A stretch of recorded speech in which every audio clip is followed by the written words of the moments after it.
Defence lovers, मैं सुभाष मतवाल आपका welcome करता हूं कैबिलिटी डिफेंस एकेडमी में। ऑल इंडिया सैनिक स्कूल ने फॉर्म्स रिलीज कर दिए हैं क्लास 6 और 9 के लिए, और ये इंतज़ार लगभग इस साल 1 महीने लंबा हो गया क्योंकि न्यू सैनिक स्कूल की वजह से थोड़ा सा डिले हुआ है प्रोग्राम में। और जब ये नोटिफिकेशन जारी हुआ तो लोग दिवाली की छुट्टियों में मस्त थे, तो मैंने भी वीडियो नहीं बनाया। लेकिन अभी बहुत ज़रूरी हो गया है वीडियो बनाना, क्योंकि इस बार का नोटिफिकेशन हर बार के नोटिफिकेशन से काफ़ी चेंज है। काफ़ी लोगों के मन में दिलेमा है कि सर इस फॉर्म को भरे कैसे हैं, क्योंकि नई नई चीज़ें ऐड हो गई हैं और न्यू सैनिक स्कूल 40% 60% का जो रेशियो है वो थोड़ा लोगों को कंफ्यूज कर रहा है। तो मैं आपको बता देता हूं कि इस वीडियो में मैं आपको सारी जानकारी दूंगा A to Z कि आपने कैसे फॉर्म को भरना है और कैसे आपने स्कूल का सिलेक्शन करना है। बस एक बात का ध्यान रखें कि फॉर्म को एक एक स्टेप को तसल्ली से भरें, क्योंकि 1 या 2 चांस ही मिलते हैं फॉर्म भरने के लिए। कहीं ऐसा ना हो कि आप एक साल 2 साल से तैयारी करवा रहे हैं सैनिक स्कूल की और फॉर्म की वजह से ही रह जाए। तो आराम से तसल्ली से भरें, मैं आपको पूरी जानकारी देने वाला हूं। तो चलते हैं हम वीडियो में। सबसे पहले जैसे आप गूगल में AISSE ऑल इंडिया सैनिक स्कूल एंट्रेंस एग्जामिनेशन, भाई इतना AISSE लिखेंगे, जो फर्स्ट रिजल्ट है उसको आप क्लिक करेंगे तो आपके सामने ये खुल के आएगा। जैसे आप इसको क्लिक करेंगे तो ये आपको बाहर NTA की वेबसाइट पे लेके जाएगा। इसलिए ओके, इसने आपको बोला है कि आप बाहर जाना चाहते हैं तो yes we have to fill the form, उनको जाना पड़ेगा। जैसे ही आप उसको क्लिक करेंगे तो आपको ये वाला इंटरफेस दिखाई देगा।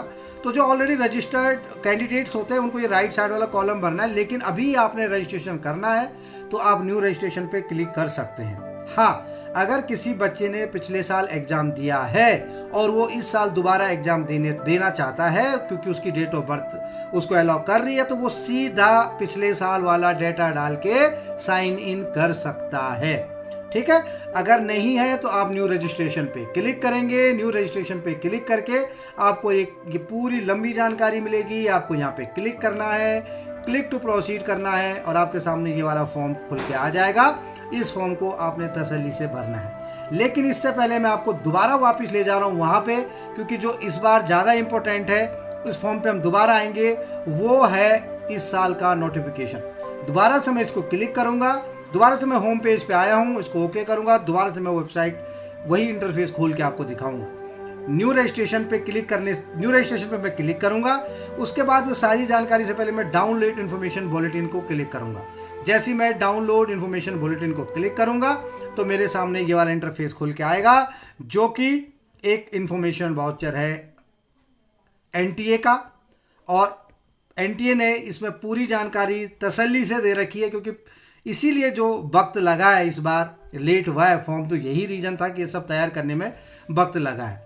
सबसे पहले मैं आपको डेट बता देता हूँ। ऑलरेडी स्टार्ट हो चुके हैं फॉर्म भरने, 30 नवंबर लास्ट डेट है। लेकिन आप लास्ट डेट का इंतज़ार नहीं करेंगे, क्योंकि जिस सिटी में आप एग्ज़ाम चाहते हैं, आप जितना फॉर्म लेट भरेंगे उतना ही चांसेस कम होते जाएंगे उस सिटी में एग्ज़ाम देने के।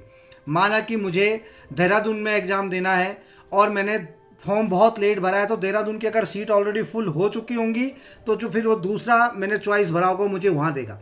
तो टाइमली आपको अप्लाई कर देना है। डॉक्यूमेंट्स आपके ऑलरेडी तैयार हैं। अगर आप कैबिलिटी डिफेंस एकेडमी से जुड़े हैं तो मैंने कई बार इसका वीडियो और टेलीग्राम चैनल पे भी अपडेट किया कि आपको कौन से डॉक्यूमेंट तैयार रखने हैं। फीस वही, थोड़ा सा फीस में इस बार चेंज है। ये सब चीज़ें मैं नहीं बताऊंगा क्योंकि ये सिंपल तरीके से यहाँ पे लिखी हुई है। आप वेबसाइट पर जाके इसको देख सकते हैं। और अगर आपको इसका नोटिफिकेशन नहीं समझ आ रहा तो आप मेरी कैबिलिटी डिफेंस एकेडमी का जो टेलीग्राम चैनल है वहाँ से भी इसको डाउनलोड कर सकते हैं। सबसे इंपॉर्टेंट बात जो बोली है वो है 8 जनवरी 2023 को एग्जाम होने वाला है। कैबिलिटी डिफेंस एकेडमी की वेबसाइट पे मैंने ये डेट पहले मेंशन करी हुई है।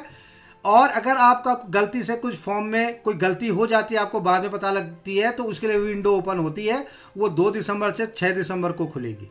ठीक है, तो ये ज़्यादा इंपॉर्टेंट चीज़ें नहीं है, ये आप देख सकते हैं। जो इंपॉर्टेंट चीज़ें हैं इसकी मैं वो आपको बताने वाला हूँ, क्योंकि जितना मैं इसको डिटेल में बताऊँगा उतना समय ज़्यादा लगेगा। तो सबसे पहले आपने फॉर्म भरने के लिए करना क्या है? सबसे पहले तो आपने ये इन्फॉर्मेशन बुलेटिन जो मैं पढ़ रहा हूँ इसको खोलना है और आराम से पढ़ना है। 1 दिन 2 दिन 3 दिन समझने में लगाइए, उसके बाद फॉर्म को भरिए। उसके बाद ईमेल आईडी और मोबाइल नंबर आपका वो होना चाहिए कि जो रेगुलर आप यूज़ कर रहे हो, क्योंकि पूरी जानकारी आपको यहीं से मिलने वाली है। एडमिट कार्ड आने वाला है, रिजल्ट आने वाला है, मेडिकल की के लिए जो प्रोसेस है वो सब आपको यहीं पे मिलेगा, इसलिए बिल्कुल करेक्ट मोबाइल नंबर और यूनिक ईमेल आईडी का यूज करें। बाकी डॉक्यूमेंट आप तैयार कर लें। मैंने ऑलरेडी ये बता रखा है कि आपके पास जो डोमिसाइल सर्टिफिकेट होगा वो वार्ड का चाहिए। पहले होता था कि पेरेंट्स का यूज़ कर लेते थे, लेकिन अब ऐसा नहीं है। देखो, स्कैन्ड इमेजेस कैंडिडेट्स फोटोग्राफ, जो स्कैन्ड इमेज आप कोई पुरानी, मतलब पुरानी नहीं, कोई पासपोर्ट साइज ले, ज़्यादा पुरानी फ़ोटो नहीं होनी चाहिए, 6 महीना लास्ट टाइम होता है। तो आप एक पासपोर्ट साइज फ़ोटो ले जो रिसेंटली आपने खींची, और आप उसी की फ़ोटो खींच लें। उसकी फ़ोटो खींचने के बाद वो आप अपने ही घर में किसी दूसरे नंबर पे उसको व्हाट्सअप कर दें। जैसे आप उसको व्हाट्सअप करेंगे तो उसका जो साइज़ है केबी में वो कम हो जाएगा, इस केबी के बीच में आ जाएगा, वो किलोबाइट में, इस रेंज में आ जाएगा, तो वो अपलोड करने के लिए तैयार हो जाएगा। अगर अदरवाइज आप कोई फ़ोटो खींचते हो तो वो मेगाबाइट में होती है, जो कि बहुत बड़ा साइज हो जाता है इसके अकॉर्डिंग। दूसरा, उसके कागज़ में सिग्नेचर करवाइए, उस सिग्नेचर की भी फ़ोटो खींच लीजिए। ध्यान रखिए, कागज़ में लाइनिंग नहीं होनी चाहिए, पहले से एक वाइट पेपर में साइन करवाइए और उसको भी फ़ोटो खींच के उसको व्हाट्सअप कर दीजिए। उसका भी केबी बैंक जो है वो कंट्रोल में आ जाएगा। उसके बाद लेफ्ट हैंड थंब इम्प्रेशन, ध्यान रखें, लेफ्ट हैंड थंब इम्प्रेशन। हाँ, अगर कोई प्रॉब्लम है तो उसके बाद राइट हैंड थंब इम्प्रेशन कर सकते हैं, उससे कोई प्रॉब्लम होगी नहीं, अदरवाइज वो मेडिकली आउट हो जाएगा। लेकिन अगर ऐसा कुछ है तो तब यूज कर सकते हैं, लेफ्ट हैंड का थंब इम्प्रेशन यूज करना है। Date of birth certificate, date of birth certificate अलग अलग रीजन का, नगर निगम का या कैंट बोर्ड का या जो गांव में ग्राम पंचायत होती है उसका, जो भी जिसमें उसमें आप आते हैं उसका आपके पास बर्थ सर्टिफिकेट होना चाहिए। ध्यान रखें, उसमें रजिस्ट्रेशन नंबर जरूर होना चाहिए। डोमिसाइल सर्टिफिकेट मैंने ऑलरेडी बताया हुआ है। अगर कास्ट या किसी कम्युनिटी के लिए पर्टिकुलरली आप अप्लाई कर रहे हैं तो कैटेगरी सर्टिफिकेट वहाँ पर अपलोड होगा। उसके बाद अगर एक सर्विसमैन है तो वो पीपीओ की या जो डिस्चार्ज बुक है जहाँ पे फैमिली डिटेल्स होती है उसकी फ़ोटो खींच के, मतलब स्कैन करके उसको भी अपलोड कर सकते हैं। या जो सर्विस में है वो सर्विंग सर्टिफिकेट, जिसको to whom it may concern soever बोलते हैं, आप उसको भी अपलोड कर सकते हैं। उसके बाद certificate from the principal certifying that the applicant is studying in the approved new Sainik school. ये आज से पहले नहीं होता था, ये RIMC और नवोदय के लिए मांगते थे, इस बार ये सैनिक स्कूल ने भी मांगा है, क्योंकि काफ़ी बच्चे वो भी अप्लाई कर देते हैं जो 4th क्लास में होते हैं। वो बोलते हैं सर डेट ऑफ बर्थ तो हो रही है, मैच हो रही है, भरवा देते हैं, थोड़ा ट्राई कर लेगा बच्चा, थोड़ा अप्लाई कर लेगा कि जान लेगा कि एग्ज़ाम कैसे होता है, MR शीट पे पेपर कैसा दिया जाता है। तो वो माहौल इस बार ख़त्म कर दिया गया है, ठीक है। उसके बाद आपने ये सारे जब डॉक्यूमेंट अपलोड कर दिए, उसके बाद आपको फीस सबमिट करनी है, पूरा का पूरा प्रोसीजर चलेगा, और फीस सबमिट करते ही आपका जो फॉर्म है वो सबमिट हो जाएगा, ठीक है। ओके, अब जो इम्पोर्टेंट बात इस साल की है वो मैं फटाफट इसमें आपको समझाने वाला हूँ, बताने वाला हूँ।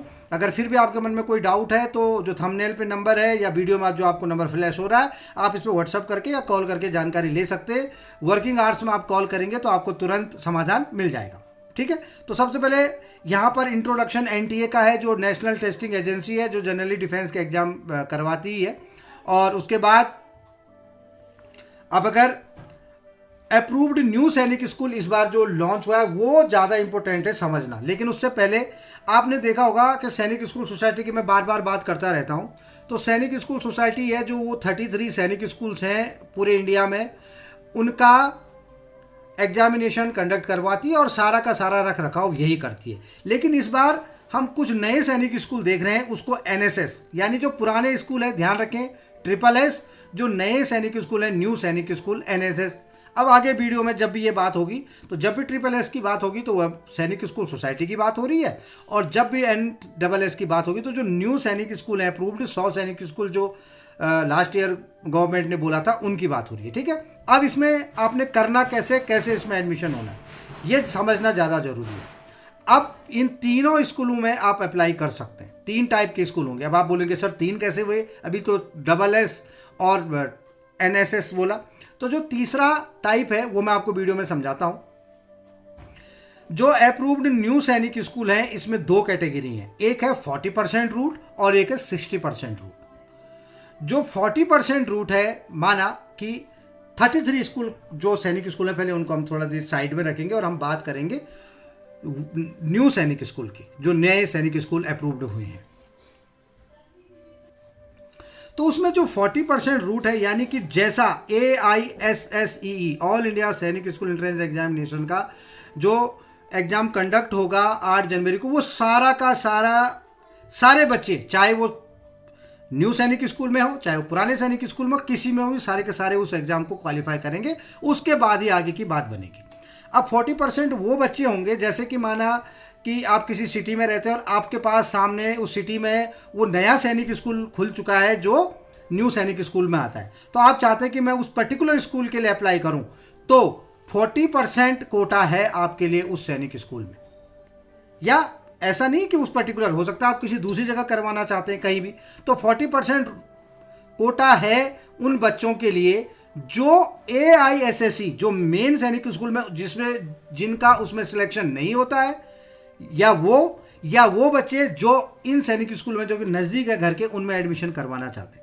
अभी जो नए सैनिक स्कूल हैं, इनमें जो 40% और 60% रूट का मतलब ये है कि जो 40% तो आएंगे एग्जाम देके बाहर के, मतलब जो स्कूल में ऑलरेडी नहीं पढ़ रहे हैं, लेकिन जो 60% रूट है ये बच्चे उसी स्कूल में पढ़ रहे हैं। माना कि हमारे पास कोई स्कूल है, उसको सैनिक स्कूल घोषित कर दिया है सरकार ने, 100 बच्चे हैं, 100 बच्चे पढ़ेंगे तो 100 में से 60 बच्चे, यानी 60 बच्चों का सिलेक्शन उसी स्कूल से होगा जो 5th में पढ़ रहे हैं, और 40 बच्चे ऐसे होंगे जो बाहर से आएंगे जो इस स्कूल में नहीं पढ़ रहे हैं। ठीक है, बात समझ में आ गई।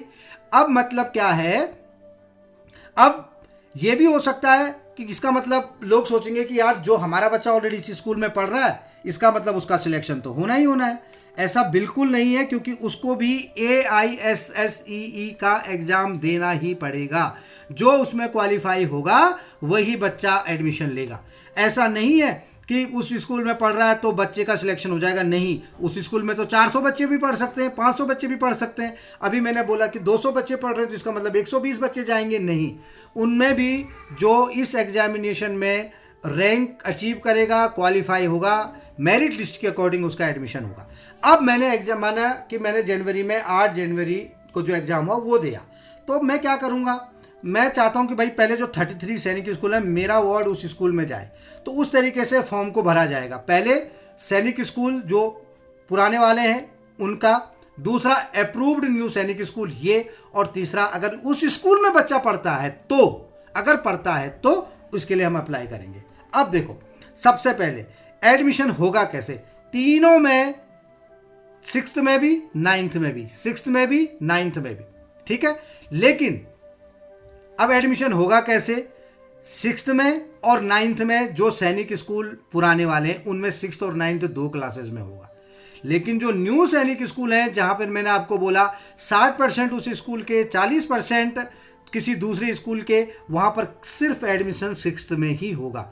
और ये ध्यान रखें, इसमें भी कई स्कूल आपको ऐसे मिलेंगे, जैसे आप वहाँ फॉर्म भरते हुए भरेंगे ना 9th, तो वो अप्रूव ही नहीं करेगा। पिछले साल ऐसे कई स्कूल थे, सैनिक स्कूल नगरोटा, रेवाड़ी, कुंजपुरा, इन्होंने 9th के लिए बंद कर दिया था।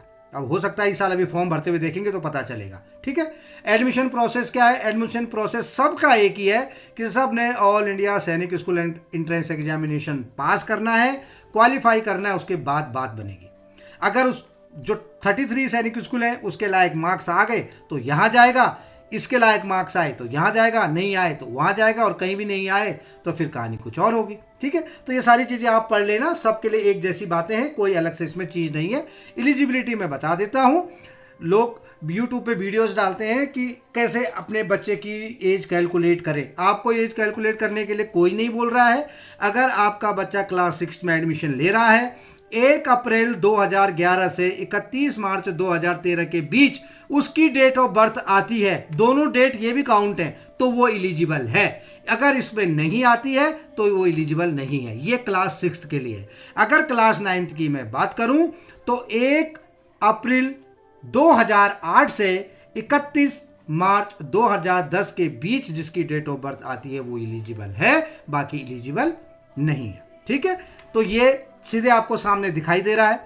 अब देखो, गर्ल्स अप्लाई कर सकती हैं सारे इन स्कूल्स के लिए, लेकिन फिर भी आप फॉर्म भरते हुए जब भरेंगे तो आपको वहां पे दिखाई देगा कि कर सकते हैं कि नहीं कर सकते। लेकिन फिलहाल जो पुराने सैनिक स्कूल हैं, सैनिक SSS वाले, उसमें गर्ल्स अप्लाई कर सकती। इनमें भी किसी में है, किसी में नहीं है। तो जब आप फॉर्म को अप्लाई करेंगे तो आपको पता चल जाएगा कि वहाँ पर है कि नहीं है।